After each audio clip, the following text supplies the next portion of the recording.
सद्गुरु चरण कमलेभ्यो नमः। परम पूज्य गुरुदेव एवं परम श्रद्धा स्नेह सलीला वंदनीय माता जी के दिव्य संरक्षण में युग ऋषि युग व्यास द्वारा प्रतिपादित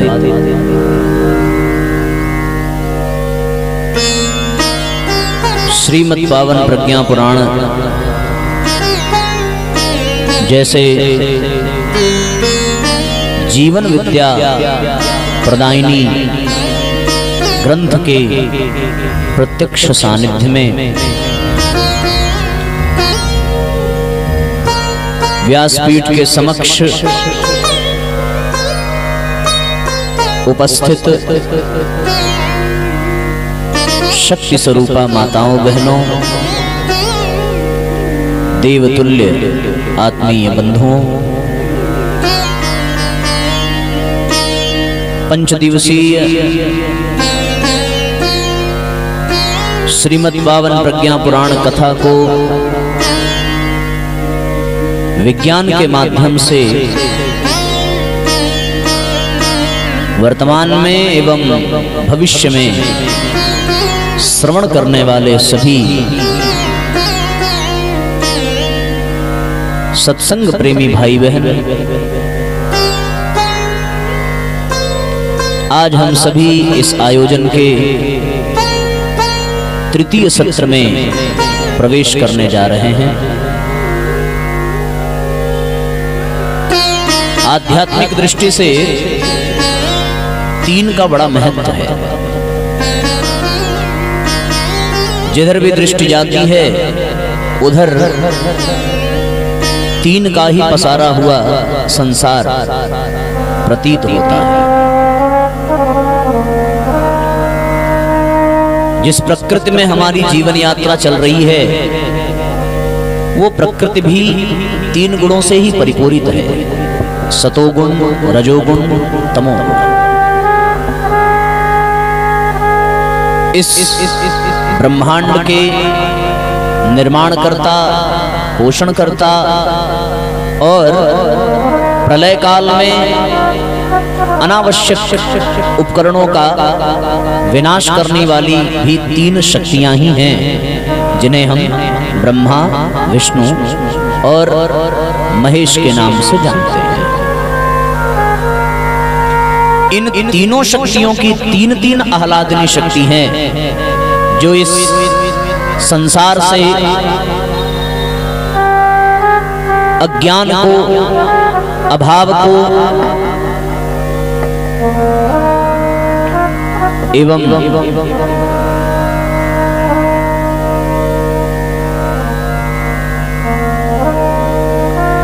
अशक्ति को मिटाती हैं। दुख के यही तीन कारण हैं, अज्ञान, अभाव, अशक्ति। अज्ञान को मिटाने के कारण वही शक्ति सरस्वती कहलाती है, अभाव को मिटाने के कारण वही शक्ति लक्ष्मी कहलाती है और अशक्ति को मिटाने के कारण वही शक्ति काली कहलाती है। इनके भी तीन रूप ही हैं, लक्ष्मी, सरस्वती और काली। गायत्री के भी तीन रूप हैं, गायत्री, सावित्री और सरस्वती। व्यक्ति के जीवन में तीन ही संरक्षक होते हैं, माता, पिता और गुरु। तीन लोक प्रसिद्ध हैं, धरती, आकाश और पाताल। जीवन के लिए तीन चीजें ही मुख्य रूप से आवश्यक हैं, अन्न, जल और वायु।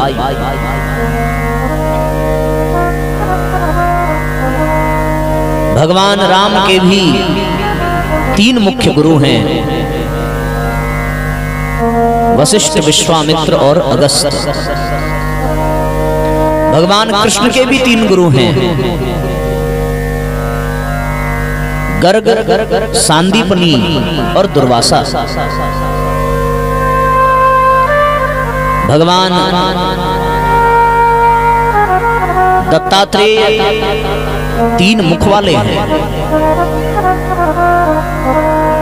अत्रि और अनुसुईया के पुत्र भी 3 हैं, चंद्रमा, दुर्वासा और दत्तात्रेय।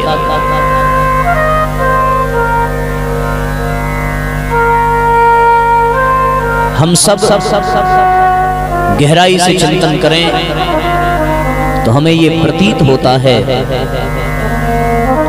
कि वेदों में 3 खंड हैं, क्रिया शक्ति, ज्ञान शक्ति और कर्मकांड।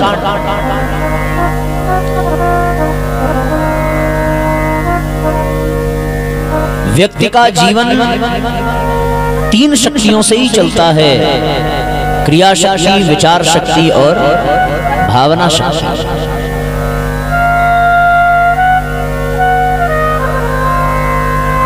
बड़ी विशेष बात यह है, 3 काल हैं, भूतकाल, वर्तमान काल और भविष्य काल। सर्वत्र 3 का ही दर्शन हो रहा है।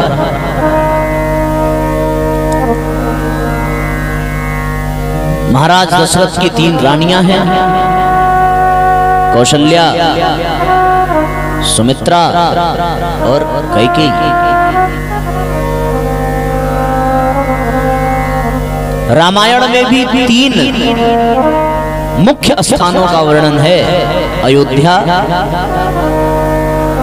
लंका और जनकपुरी। उसी प्रकार द्वापर युग में भी भगवान के कृष्णावतार में भी 3 मुख्य स्थान हैं, गोकुल, मथुरा और द्वारिका।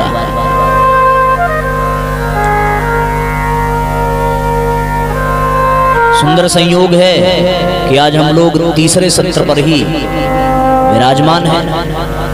तृतीय सत्र है 5 दिवसीय इस कार्यक्रम का, इसलिए 3 का बड़ा महत्व है। गायत्री मंत्र के भी 3 चरण हैं, तत्सवितुर्वरेण्यम, भर्गो देवस्य धीमहि और धियो यो नः प्रचोदयात्।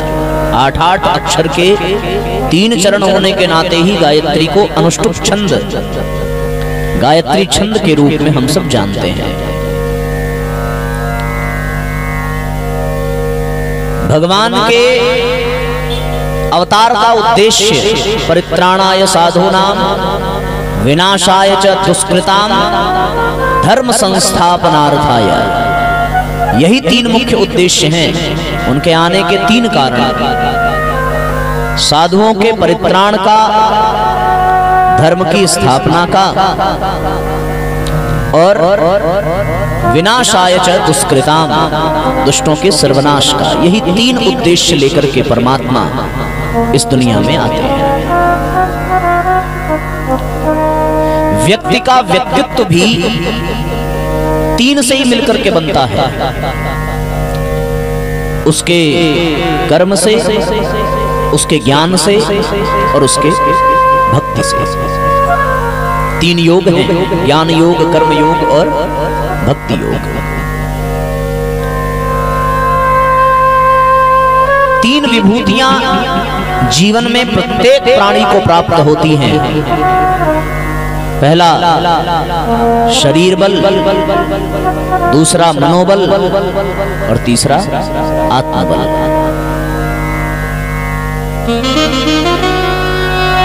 तीनों के पोषण के लिए 3 व्यवस्थाएं हमारे समाज में देखने को मिलती हैं। शरीर बल के पोषण के लिए व्यायामशाला, मनोबल के पोषण के लिए पाठशाला और आत्मबल के पोषण के लिए गुरुकुल, मंदिर। ये 3 आयाम हैं जीवन के तीनों बल को पुष्ट करने के लिए। शरीर बल का निर्माण व्यायामशाला में होता है, खेल कूद के मैदान में होता है, जहां कसरत कराई जाती है वहां होता है। मनोबल का निर्माण अर्थात विचार शक्ति का पोषण विद्यालय में मिलता है, पाठशाला में मिलता है, शिक्षकों के माध्यम से प्राप्त होता है। आत्मबल का पोषण गुरुकुल में, आश्रम में और सद्गुरु के संरक्षण में प्राप्त होता है।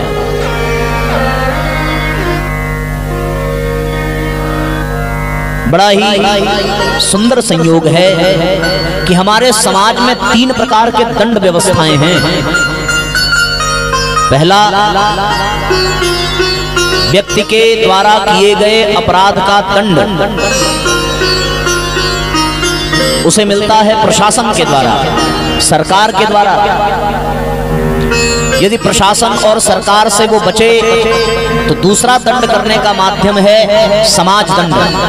वो समाज में उपेक्षित हो जाता है, समाज में वो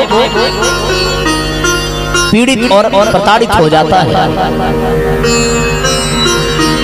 यदि वो प्रशासन के दंड से बच गया, समाज के दंड से बच गया, तो एक तीसरा दंड है धर्म दंड, उससे वो नहीं बच पाता।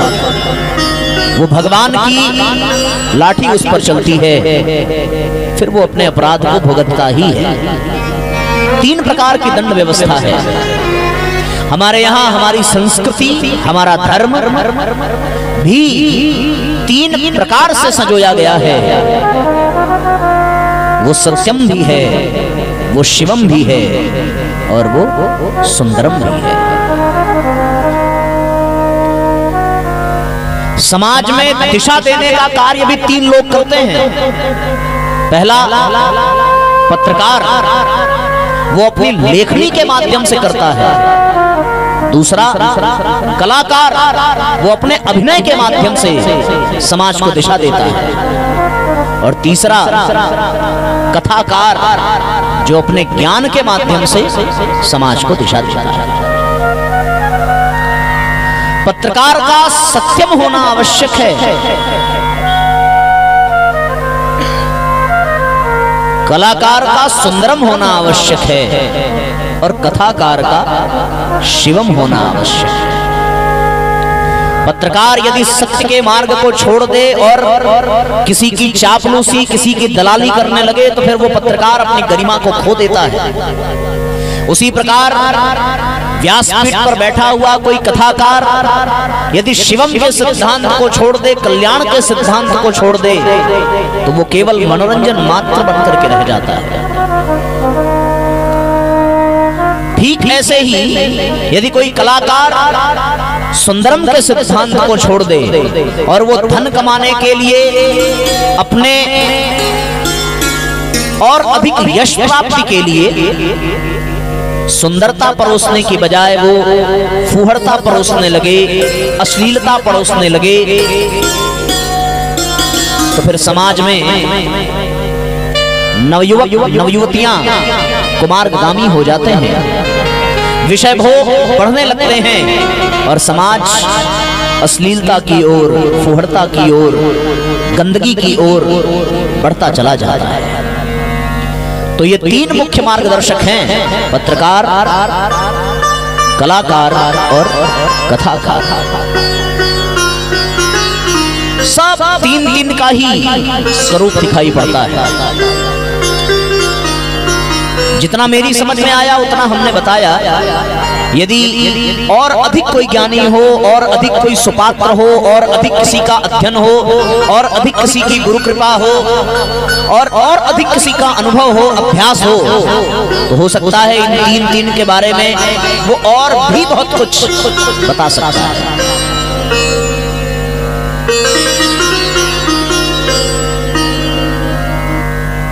एक बात और स्मरण आ रही है, 3 प्रकार के ही मुख्य दोष होते हैं।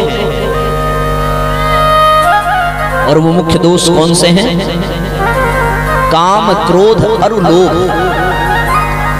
यही 3 ऐसे अपराध हैं जिनके अंतर्गत सारे अपराध आ जाते हैं। लोभ, काम और क्रोध। वो स्वामी तुलसीदास जी ने लिखा है कि तात तीन अति प्रबल खल, काम क्रोध अरु लोभ, ये तीन मुख्य दुर्गुण हैं, सर्वत्र तीन ही तीन हैं। तीन सत्ताएं भी हैं, देव दानव मानव, तीनों के लिए तीन निर्देश भी हैं। दानव के लिए दया, देवताओं के लिए दमन और मानव के लिए दान। ये भी तीन का ही संयोग है। परम पूज्य गुरुदेव ने भी तीन विशेष पद्धति बताई है आत्म कल्याण के लिए, उपासना, साधना और आराधना। तीन मुख्य ही हैं। उसी प्रकार हमारा जीवन भी तीन से ही मिलकर के बना है, शरीर, मन और आत्मा।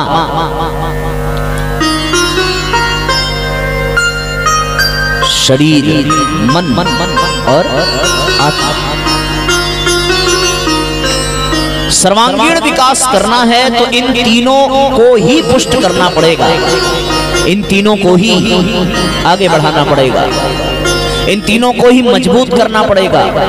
यदि शरीर बल मजबूत हो, मनोबल और आत्मबल कमजोर हो तो वो व्यक्ति सफलता प्राप्त नहीं कर सकता। यदि मनोबल हो पर जीवन में शरीर बल ना हो, आत्मबल ना हो, तो भी वो सफलता प्राप्त नहीं कर सकता।